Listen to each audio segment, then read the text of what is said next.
चलो आज हो गया हमारा 12 जनवरी ना, तो आज का करंट अफेयर देखते हैं। आज का करंट अफेयर देखो, पहला टॉपिक है हमारा सुपर कंप्यूटर्स। ये सुपर कंप्यूटर्स क्या है भाई? साइंस एंड टेक्नोलॉजी का ही पार्ट है। देखो इसमें साइंस एंड टेक वाली मिनिस्ट्री डिपार्टमेंट सब इन्वॉल्व है, तो टॉपिक तो ये साइंस टेक का ही हुआ ना। चलो सुपर कंप्यूटर्स, तो अभी मिनिस्ट्री ऑफ इंफॉर्मेशन टेक्नोलॉजी वाली जो हमारी मिनिस्ट्री है ना, मीटी, हैज लॉन्च्ड परम शक्ति। परम शक्ति नाम का एक सुपर कंप्यूटर है जिसको मिनिस्ट्री ऑफ इंफॉर्मेशन टेक्नोलॉजी ने अभी लॉन्च किया है।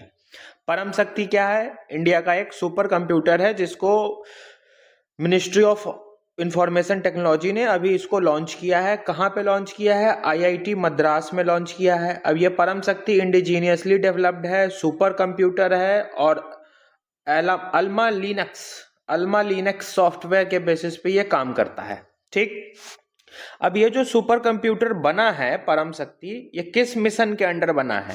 तो project has been funded under national supercomputing mission.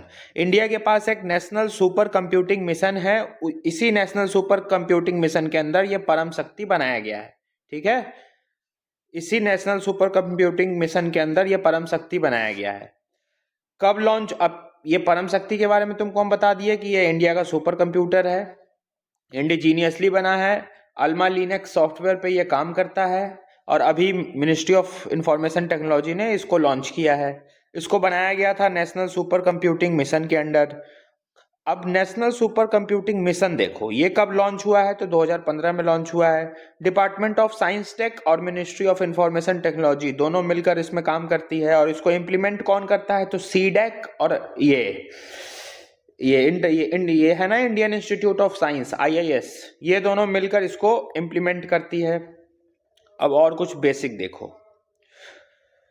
परम 8000 ये इंडिया का पहला सुपर कंप्यूटर है। परम प्रवेग ये इंडिया का लार्जेस्ट सुपर कंप्यूटर है। परम शिवाय ये इंडिया का पहला इंडिजीनियसली बिल्ड सुपर कंप्यूटर है। एक क्वेश्चन पूछ देगा साइंस एंड टेक में कि परम शक्ति is the first indigenously build super computer of India. Statement सही हो जाएगा कि गलत? गलत हो जाएगा। ये इंडिजीनियसली बिल्ड तो है लेकिन पहला नहीं है, इससे पहले भी हम बना चुके हैं। देखो इससे पहले भी हम बना चुके हैं। ये परम शिवाय नाम का, परम शिवाय पहला इंडिजीनियस है इंडिया का सुपर कंप्यूटर। परम प्रवेग पहला लार्जेस्ट सुपर कंप्यूटर है इंडिया का। और परम 8000 इंडिया का पहला सुपर कंप्यूटर है जो पहली बार हमने बनाया था। ठीक, एक और देखो, ऐरावत, ये क्या है? ये कॉमन कंप्यूट प्लेटफॉर्म है जो कि एआई रिसर्च और नॉलेज एसिमिलेशन के लिए यूज किया जाएगा। यहाँ पे आर्टिफिशियल इंटेलिजेंस के रिगार्डिंग रिसर्च होती है, नॉलेज को हम इकट्ठा करके एसिमिलेट करके यूटिलाइज करते हैं। तो ऐरावत भी ध्यान रखना। तो ये पूरा फैक्ट बता दिए, कहाँ कहाँ क्वेश्चन बन सकता है वो बता दिए। वो डायरेक्ट भी पूछ सकता है कि परम शक्ति रिसेंटली सीन इन न्यूज, ये क्या है, कैसे बना है, कौन लॉन्च किया है इसको, किस मिशन के अंडर इसको बनाया गया है, ये सब सवाल पूछ सकता है। या थोड़ा वो घुमाएगा तो और पूछेगा कि ये कि परम शक्ति पहला इंडिजीनियस है, तो पहला इंडिजीनियस नहीं है परम शक्ति, परम शिवाय है पहला इंडिजीनियस। ठीक, ये ऐसे भी घुमा सकता है कि परम शक्ति is the first super computer of India, तो नहीं, पहला सुपर कंप्यूटर परम 8000 है। और ये भी घुमा सकता है कि परम शक्ति is the largest super computer of India, तो नहीं, परम प्रवेग है लार्जेस्ट। यहाँ स्पेलिंग गलत है, यहाँ PA होगा। ठीक है, PARAM तो कर लेना, देख लेना उतना। दूसरा टॉपिक देखो, POCSO, protection of children from sexual offences act 2012, इसका फुल फॉर्म है। 2012 में हम इसको लेकर आए थे। अब इसके की प्रोविजंस देखो, ये एक्ट आया क्यों था? बच्चों को जो सेक्सुअल अब्यूज होता है उनसे प्रोटेक्ट करने के लिए ये एक्ट लाया गया था। अब इसके की प्रोविजंस देखते जाओ, तो ये जेंडर न्यूट्रल है। जेंडर न्यूट्रल मतलब इसमें कोई मेल फीमेल का कॉन्सेप्ट है ही नहीं। 18 साल के नीचे का जितना बच्चा होगा वो सब इस लॉ के एम्बिट में आ जाएगा, इस लॉ के प्रोटेक्शन में आ जाएगा। ये बस चाइल्ड ट्रीट करता है, चाइल्ड बिलो 18, चाइल्ड बिलो 18, 18 साल से कोई कम उम्र का बच्चा है तो वो इस लॉ के एम्बिट में आ जाएगा। इसमें कोई मेल फीमेल का कॉन्सेप्ट नहीं है, इसलिए इसको जेंडर न्यूट्रल कहते हैं। दूसरा देखो, इसमें कॉम्प्रिहेंसिव डेफिनेशन दिया गया है, सारे सेक्सुअल ऑफेंसेस को कवर किया गया है इस एक्ट में। देखो सेक्सुअल ऑफेंसेस अलग अलग टाइप के हो सकते हैं। सेक्सुअल ऑफेंसेस में पेनिट्रेटिव एक्शन भी आ जाएगा, कोई साइन शो करना, वीडियो दिखाना, स्टोर करना, बैड टच, ये सब आ जाएगा इसमें। तो ये सब कुछ इसमें कवर है, तो इसकी डेफिनेशन काफ़ी कॉम्प्रिहेंसिव डेफिनेशन है। तो ये इसका दूसरा फीचर है। तीसरा फीचर चाइल्ड फ्रेंडली मैकेनिज्म। अब 18 साल के कम बच्चों को हम जो सेक्सुअल अब्यूज़ होता है उनके लिए ये लॉ लेकर आए हैं ताकि उनको प्रोटेक्ट किया जा सके। तो उनके लिए हम चाइल्ड फ्रेंडली मैकेनिज्म भी बनाए हैं कि उनको वो ट्रॉमा दोबारा माइंड में ना आए, इन्वेस्टिगेशन के टाइम पे वो री-ट्रॉमेटाइज ना हो जाएं, क्योंकि वो इंसिडेंट दोबारा अगर बार बार पूछा जाए तो बच्चे री-ट्रॉमेटाइज हो सकते हैं ना। तो चाइल्ड फ्रेंडली मैकेनिज्म बनाया गया है ताकि चाहे बच्चों के सेंट्रिक होकर इन्वेस्टिगेशन प्रोसेस चले। विक्टिम्स की आइडेंटिटी को कॉन्फिडेंशियल रखा जाएगा, बच्चों की आइडेंटिटी, उनके फैमिली की आइडेंटिटी को एकदम कॉन्फिडेंशियल रखा जाएगा। Non reporting is a crime, एक और फीचर है इसका, non reporting in a crime. Suppose करो मैं जानता हूं कि इस बच्चे के साथ non reporting is a crime, तो सपोज करो हम जानते हैं कि इस बच्चे के साथ ये कोई सेक्सुअल ऑफेंस हुआ है और इसकी एज बिलो 18 है, मुझे पता है, इन्फॉर्मेशन है इस बात की, और अगर हम रिपोर्ट नहीं कर रहे हैं तो मेरे ऊपर भी एक्शंस लिए जाएंगे, मैं भी एक क्राइम कर रहा हूँ। Non reporting is a crime.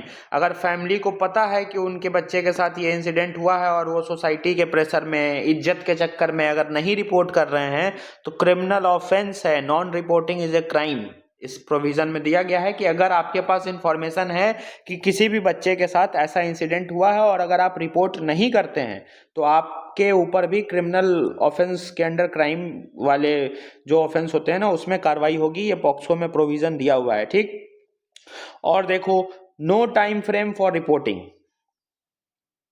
मतलब कोई टाइम फ्रेम नहीं है। सपोज करो एक बच्चे के साथ एक इंसिडेंट 2015 में हुआ है, 15 में ये बिलो 18 था या थी जो भी, क्योंकि ये तो है जनरल न्यूट्रल। अब ये 2026 चल रहा है, 2015 तक ये कंप्लेन नहीं कर पाई, ये चाहेगी 2026 में आके कंप्लेन कर देगी कि 2015 में मेरे साथ ये हुआ था, इसने किया था, ठीक है। तो no time limit for reporting abuse, कोई टाइम लिमिट नहीं है कि 10 दिन के अंदर कराओ, 15 दिन के अंदर कराओ, आप 4 साल बाद के आप भी आकर रिपोर्ट फाइल कर सकते हो। स्पेशल कोर्ट बनाया गया है, फास्ट ट्रैक कोर्ट बनाया गया है ताकि पॉस्को का जो ये डिस्पोजल ऑफ केसेस है वो फास्ट हो। तो ये सब इसके प्रोविजंस हैं।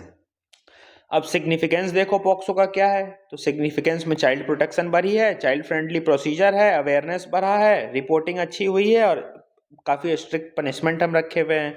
तो ये सिग्निफिकेंस हो गया। अब कंसर्न्स देख लो, कंसर्न्स क्या क्या हैं। कंसर्न्स ये हैं कि मिसयूज एंड फॉल्स केसेस आ जाते हैं। कई बार फीमेल्स के पेरेंट्स ना मेल को इसमें फेक इंसिडेंट में फंसा देते हैं। देखो आजकल तो ये वाला जो पॉइंट है ना, कंसेंसुअल सेक्सुअल इंटरकोर्स, तो आजकल बहुत कम एज के बच्चे ना सेक्सुअल इंटरकोर्स में आ जा रहे हैं। क्लास 10 12th के बच्चे इस सेक्सुअली वो एक्टिव हो जा रहे हैं।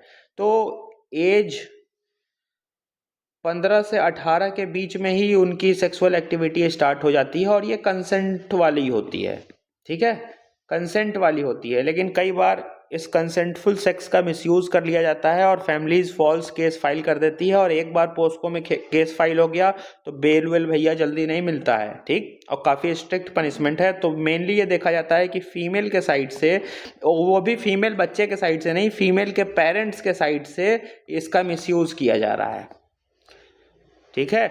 सुप्रीम कोर्ट का डाटा ये कहता है कि अराउंड 82% फॉल्स केसेस आते हैं इसमें, ये रिपोर्ट कहती है। तो ये ध्यान रखना इस बात को। और इस बात को लेकर डिबेट भी अभी चल रही है कि ये जो चाइल्ड हम पॉस्को में ट्रीट कर रहे हैं 18 से बिलो वाले बच्चों को, क्या ये इसकी जो लिमिट है इसको 16 से बिलो कर दिया जाए। तो ये डिबेट अभी चल रहा है, डिबेट जब फाइनल होगा तब हम इसको करेंगे, ठीक। तो ये दूसरा इसका कंसर्न है। एक और कंसर्न तुमको हम बता रहे हैं इसका, एक और कंसर्न इसका ये है ना कि मान लो कोई बच्चा है 18 साल का है, इसने बोला कि हाँ मैंने कंसेंट दिया था तब जाकर ये इंटरकोर्स हुआ है। 18 साल से कम का ये बच्चा है और इसने बोला कि हाँ ये कंसेंटफुल सेक्स था, लेकिन ये 18 साल का कम है ना, तो इसका बोलना कि मैंने कंसेंट दिया था ये वैलिड ही नहीं है। तो 18 साल से कम का बच्चा अगर बोल भी रहा है कि ये रिलेशनशिप मेरे कंसेंट से हुआ है, फिर भी उसके कंसेंट का कोई वजूद ही नहीं है, क्योंकि हमारे यहाँ कंसेंट एज है, हमारे यहाँ कंसेंट की एक एज है। कंसेंट की एज क्या है? 18 या 18+ लोग ही कंसेंट दे सकते हैं, उन्हीं का कंसेंट वैलिड होगा। एज से बिलो वाला कंसेंट इनवैलिड होगा। तो आजकल जो 15, 16 साल, 17 साल के बच्चे सेक्सुअल इंटरकोर्स में इन्वॉल्व हो रहे हैं, और अगर वो फिर बोलते भी हैं कि नहीं नहीं ये तो कंसेंटफुल था, कोई वजूद नहीं है उसका। और ये देखा जाता है मेनली कि जो मेल साइड है ना, उनको ये थोड़ा सा इस लॉ में फॉल्स वे में ये फंसा दिया जाता है, मिसयूज इसको का देखने को मिला है। एविडेंट है, सुप्रीम कोर्ट का डाटा भी कह रहा है कि 82% केसेस फॉल्स आ रहे हैं। ठीक, फिर से, और ये तो 2 चैलेंजेस हो गए। और देखो, इनएडिक्वेट इम्प्लीमेंटेशन, सही से इम्प्लीमेंट नहीं हो पाता है। स्ट्रिंजेंट बेल प्रोविजन, बहुत स्ट्रिक्ट बेल का प्रोविजन है, बेल मिलती ही नहीं है पोस्को में अगर पकड़े गए हो तो।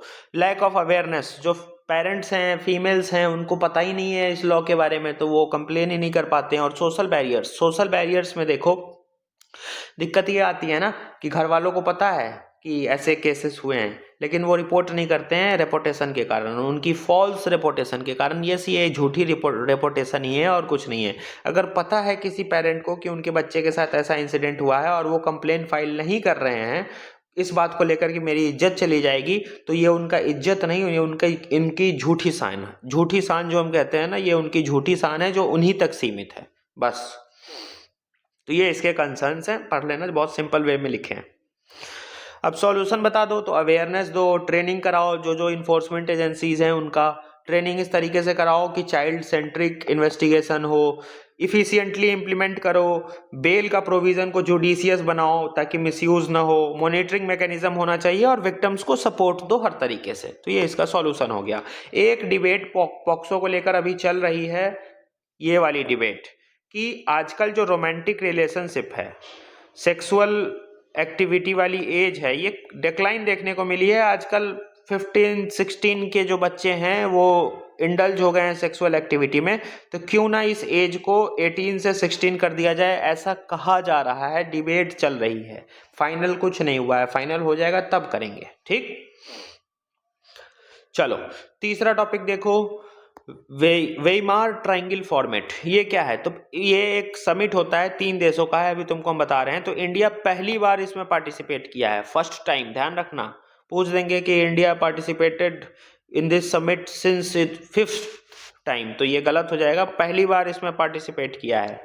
और इस पहली बार पार्टिसिपेशन में पोलैंड एक देश है जो वेइमार का मेंबर है, तो उसने क्या बोला है देखो, पोलैंड ने इंडिया को सपोर्ट किया है over US pressure on Russian oil import. अब ये कहानी तुमको डिटेल में समझ में आएगी, पहले इस ट्रायंगल फॉर्मेट के बारे में समझो।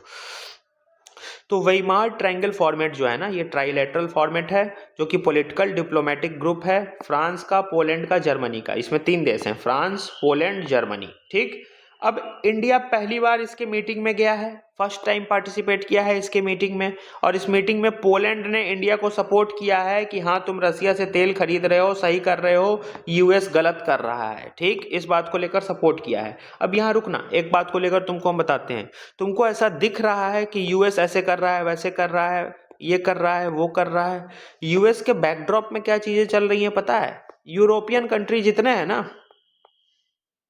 इवन G7 के जितने कंट्रीज हैं जो वेस्ट के एलाई कहे जाते हैं, वो सब एक साथ अलाइन होकर रसिया, इंडिया, चाइना के क्लोज प्रॉक्सिमिटी में आ रहे हैं। बैकड्रॉप में ये चल रहा है, क्योंकि हम लोग इतना असेसमेंट पढ़ रहे हैं कि यूएस ऐसा कर रहा है, वैसा कर रहा है, तो ये अलग अलग देश को नहीं पता है कहानी क्या यूएस का, ये सब प्लानिंग कर रहा है। इटली हो तब, जॉर्जिया हो तब, पोलैंड, फ्रांस, जर्मनी हो तब। देखो पोलैंड ने कहा ना कि इंडिया सही कर रहा है, यूएस गलत कर रहा है, अभी यही कराया है ना तुमको, ये देखो पोलैंड ने कहा ना। तो लेकिन वो सब अभी जो तुमको हम बात बताए ना, वो ऑफिशियली अभी आ नहीं रही है, तो ऑफिशियली आने दो, देख लेना, वो मेरी बात सही होगी। तुमको बस यूएस का एक्शन अभी दिख रहा है, यूएस के बैकड्रॉप में क्या चीजें चल रही हैं वो सामने नहीं आ रही है। आ जाने तो जल्दी आ जाएगी, तो हम फिर याद दिलाएंगे आज 12 जनवरी का करंट अफेयर, कि बोले थे कि यूरोप और G7 के इवन मेंबर, इवन फ्रांस, कहाँ गया ये, France, Germany, Poland, Italy, Georgia, और यूरोपियन यूनियन, G7 सब अलाइंड हो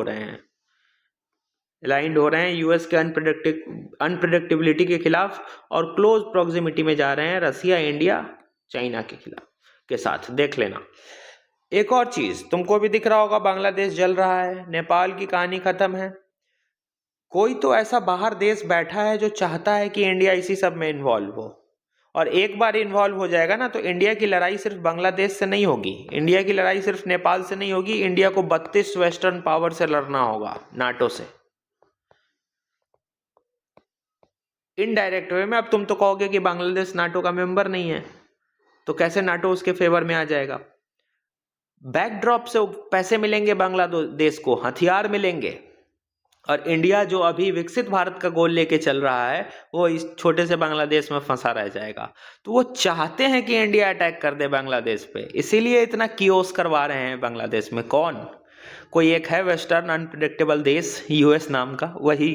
ठीक है, वो चाहता है, यूएस भी और यूके भी, ये दोनों कांड कर रहे हैं अभी वर्ल्ड में। जो जितना कांड चल रहा है ना, सिर्फ यूएस सामने दिख रहा है, लेकिन पीछे ये बैठी है। अब तुम्हारे काम का नहीं है यूपीएससी का, इसलिए इस पे ध्यान मत देना। यूएस और यूके दोनों कांड करवा रहे हैं ये वर्ल्ड में। हम साबित कर सकते हैं इस बात को कैसे, लेकिन तुम्हारे काम का नहीं है, छोड़ दो।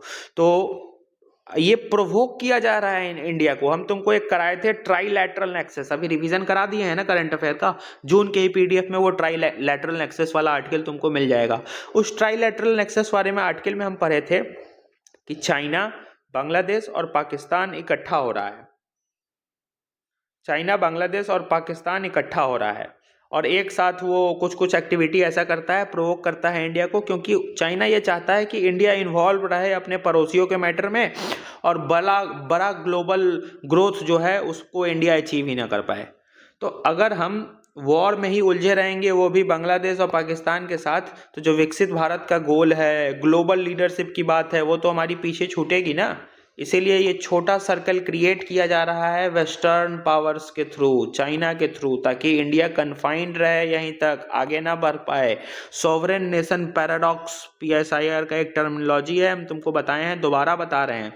जब भी कोई नेशन सॉवरेन बनने की कोशिश करता है, सॉवरेन इन द सेंस ये नहीं कि तुमको याद आ जाए कि प्रियम्बल में तो लिखा है कि हम सॉवरेन हैं। सॉवरेन हमको हर मामले में होना है, हमको इम्पोर्ट को खत्म करके हमको आत्मनिर्भर बनना है। सॉवरेन इंडिपेंडेंट हम कब होंगे? जब सब कुछ हम सामर्थ्य हमारे अंदर होगा। लेकिन अभी भी हम तेल बाहर से मंगा रहे हैं, बहुत सी चीज़ बाहर से मंगा रहे हैं, तो हम सॉवरेन नहीं हुए इकोनॉमिक लेवल पे। तो हमको सॉवरेन बनना है, और इंडिया उस तरफ बन रहा है 2047 का गोल लेकर। तो एक पैराडॉक्स है सोवरेन नेशन पैराडॉक्स PSIR की, जो कि ये कहती है कि कोई भी देश जब सोवरेन बनने की कोशिश करता है तो उसको टांग खींचने वाले हजार मिलते हैं, और इस टाइम पे वो पेशेंस के साथ अगर आगे बढ़ गया ना तो वो बन जाता है। तो ये जो तुमको कियोटिक एक्टिविटीज अभी दिख रही है इंडिया के पड़ोसियों में, ये कहीं ना कहीं बैक्ड है, कहीं ना कहीं बैक्ड है। और परेशान मत होना, स्टेबिलिटी आ जाएगी कुछ समय में, बांग्लादेश में भी, नेपाल में भी स्टेबिलिटी आएगी ही आएगी, देख लेना। वो कुछ टाइम का बस एक ट्रिगरिंग मैकेनिज्म है कि किसी तरीके से इंडिया अटैक कर दे। एक बार इंडिया अटैक करेगा तो उधर से यूएस और जितने वेस्टर्न पावर हैं बांग्लादेश को पैसा देंगे, हथियार देंगे, और ये वॉर घिसता जाएगा। अब वॉर घिसता जाएगा तो इंडिया का भी पैसा तो इन्वॉल्व होगा बांग्लादेश के वॉर में, हमारे भी तो हथियार के पैसे लगेंगे, और हमारा जो टारगेट है विकसित भारत का वो हम अचीव नहीं कर पाएंगे, तो उसमें डिले होगा, हम फंस जाएंगे बांग्लादेश के, नेपाल के, पाकिस्तान के मैटर पे। तो वो हम फंसना भी नहीं चाह रहे हैं, इसलिए भी इंडिया शांत है। तो ये मत सोचना कि मोदी जी लिबरल होकर बांग्लादेश में सह रहे हैं, उनको पता है ना कहानी कि ये ध्यान भटकाया जा रहा है। और कुछ समय रुको, तुमको चीजें क्लैरिटी के साथ दिखने लगेंगी 3-4 महीने में। ठीक, तुम्हारे काम की चीज नहीं है, लेकिन बता दिए हैं, इसलिए परेशान मत होना कि सिर्फ यूएस यूएस यूएस हो रहा है। यूएस के बैकड्रॉप में यूरोप और Germany, Italy, Georgia, even G7 के कंट्रीज अलाइंड हो रहे हैं यूएस के अगेंस्ट, जिसका जीता जागता सबूत ये है। Poland publicly backed India over US pressure on Russian oil imports. अब ये पॉइंट आ गया है, इसलिए थोड़ा तुमको हम बैकड्रॉप की कहानी सुना दिए हैं। ठीक, इंडिया पहली बार इसमें पार्टिसिपेट भी किया है। अभी ऐसी क्या मजबूरी आ गई कि इंडिया को पहली बार बुला लिया गया, पार्टिसिपेट कर लिया गया? कुछ तो मुद्दे होंगे कि ये वेइमार ट्रायंगल फॉर्मेट वाले जो फ्रांस, पोलैंड और जर्मनी हैं, इन्होंने इंडिया को बुलाया पहली बार और इंडिया चला भी गया पार्टिसिपेट करने। कुछ तो बात हुआ होगा। अब पार्टिसिपेट करने गया भी और पोलैंड बोल भी रहा है कि इंडिया तुम सही कर रहे हो, यूएस जो तुम पे दबाव डाल रहा है रशियन ऑयल इंपोर्ट्स के लिए, ये गलत है। तो पोलैंड पब्लिकली, वो बिल्कुल पब्लिकली बैक किया है इंडिया को कि आप सही कर रहे हैं रशियन ऑयल इंपोर्ट करके, यूएस आप पे प्रेशर डाल रहा है, ओवर यूएस प्रेशर पे इंडिया को पब्लिकली बैक किया है, पोलैंड ने सपोर्ट किया है। तो सोचो ना ऐसी क्या जरूरत आन पड़ी अभी फ्रांस को, पोलैंड को, जर्मनी को कि इंडिया को वो बुला भी रहा है, इंडिया जा भी रहा है और इंडिया के साथ वो बिल्कुल खड़ा होकर पोलैंड बोल भी रहा है, उसको सपोर्ट भी कर रहा है। कुछ तो बैकड्रॉप में चीज चल रही है। तो ये पॉइंट आया है ना, इसलिए थोड़ा सा पुराना का कहानी तुमको हम बता दिए हैं कि चल क्या क्या रहा है। कोई पेपर ऊपर में जल्दी ये सब चीज आती नहीं है जब तक कुछ होगा नहीं, तो हो जाएगा जल्दी, तुम्हारे सामने आ जाएगी और तुमको हम आज का दिन याद कराएंगे कि कुछ बताए थे। तो वेइमार ट्रायंगल देखो, ये एक ट्राइलेटरल फॉर्मेट है जिसमें पॉलिटिकल डिप्लोमेटिक ग्रुप्स बैठते हैं 3 देशों के, France, Poland, Germany. India as a invitee guest पहली बार इसको अटेंड किया है। अब देखो इसको क्रिएट क्यों किया गया था? क्रिएट किया गया था ताकि प्रमोट किया जाए यूरोपियन इंटीग्रेशन, यूरोप का इंटीग्रेशन बना रहे, पॉलिटिकल डायलॉग होता रहे, सिक्योरिटी कॉपरेशन बना रहे और मेनली रसिया और ईस्टर्न यूरोप से सिक्योरिटी कॉपरेशन बना रहे। तो ये ग्रुप बनाया गया था। इसका एस्टैब्लिशमेंट 1991 में हुआ था। जर्मनी की एक सिटी है वेइमार, उसके ऊपर इसका नाम रखा गया है। मेंबर्स इसके फ्रांस, जर्मनी, पोलैंड है। ठीक, चलो कश्मीर मारखोर ये क्या है? तो ये एनिमल वाला है एक टॉपिक, एनवायरनमेंट से जो पूछते हैं ना। तो ये इंडिया का रेयरेस्ट वाइल्ड गोट है, rarest wild goat of India. ये फेमस है अपने मैजेस्टिक स्पाइरल हॉर्न्स के लिए। सींग जो इसके होते हैं ना काफी स्पाइरल और मैजेस्टिक देखने को लगते हैं। तो ये स्पाइरल हॉर्न अपने सींग के लिए ये फेमस है। इसकी एक्सेप्शनल एबिलिटी है कि ये माउंटेन स्लोप पर बहुत आसानी से मूव कर सकता है। इंडिया में सिर्फ ये जम्मू कश्मीर वाले रीजन में देखने को मिलता है, मतलब ये जम्मू एंड कश्मीर के लिए एंडेमिक है, मतलब वही मिलेगा इंडिया में और कहीं नहीं मिलेगा। तो इंडिया के बस ये जम्मू एंड कश्मीर वाले रीजन में मिलता है। हाई माउंटेन्स पे देखने को मिलेगा, पीर पांजल रेंज जो है जम्मू एंड कश्मीर का, हिमालय वाले रीजन का, वहां पे देखने को मिलेगा। ये हर्बीवोर्स होता है। इकोलॉजिकल इंडिकेटर है, मतलब ये इसका प्रेजेंस बताता है कि इकोलॉजी स्टेबल चल रही है कि नहीं, तो इकोलॉजिकल इंडिकेटर भी है ये। IUCN स्टेटस इसका नियर थ्रेटेंड है। वाइल्ड लाइफ प्रोटेक्शन एक्ट 1972 के शेड्यूल 1 में आता है। कहाँ कहाँ देखने को मिल रहा है सर्वाइवल इसका, कहाँ कहाँ हो रहा है? तो देखो Kaziranga national park, Hirapur wildlife sanctuary, Tahakuti wildlife sanctuary और खारा गली कंजर्वेशन रिजर्व्स, यहाँ पे ये सर्वाइव कर रहा है। सॉरी, ये प्रोनाउंसिएशन शायद मुझसे गलत हो गया, ततलाकुती वाइल्ड लाइफ सेंचुरी। तो ये 4 सेंचुरीज और नेशनल पार्क है जहाँ पे ये सर्वाइव कर रहा है। अब अभी हाल में देखो IUCN स्टेटस तो इसका नियर थ्रेटेंड है, लेकिन हाल में ना ये एक्सटेंशन फेस कर रहा है, मतलब इसके मात्र 200 से 300 आबादी इंडिया में बचे हैं। 200 से 300 स्पीसीज मात्र इंडिया में बचे हैं, तो जरूरी है कि हम इसको कंजर्व करें। ठीक, चलो 5वां टॉपिक और आखिरी टॉपिक आज का देखो, United nation development of economic and social affairs. ये एक ऑर्गेनाइजेशन है जो कि इकोनॉमिक, सोशल और एनवायरनमेंट डेवलपमेंट को प्रमोट करती है, सस्टेनेबल डेवलपमेंट गोल के इम्प्लीमेंटेशन को प्रमोट करती है। इसका हेडक्वार्टर न्यूयॉर्क US में है। इसका एम क्या है? इसका एम यह है कि कंट्रीज को सपोर्ट किया जाए कि वो सस्टेनेबल डेवलपमेंट गोल को अचीव करे, इंक्लूसिव और इक्विटेबल ग्रोथ को अचीव करे। अब और इसका एम क्या क्या है देखो, तो ये global economic and social analysis करता है और रिपोर्ट निकालता है ये अलग अलग कि world economic situation and prospects WESP कैसा है, ताकि नेशनल और ग्लोबल पॉलिसीज को गाइड किया जा सके।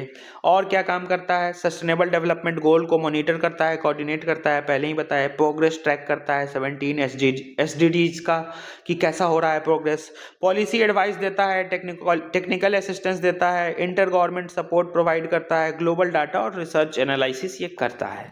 दैट्स इट, आज का हमारा यही टॉपिक था। US की थोड़ी सी ऐसी कहानी बता दी है जो कहीं तुमको देखने को जल्दी नहीं मिलेगी, वो चीज़ सामने आ जाएगी आज से 1-2 महीने 3 महीने बाद तुमको वो आंसर राइटिंग में हम कराएंगे। यहाँ जो कहानी सुनाए हैं ना अभी अलग अलग कि US के बैकड्रॉप में क्या चल रही है, वो आ जाएंगी कुछ टाइम में न्यूज़ में, देख लेना तुम।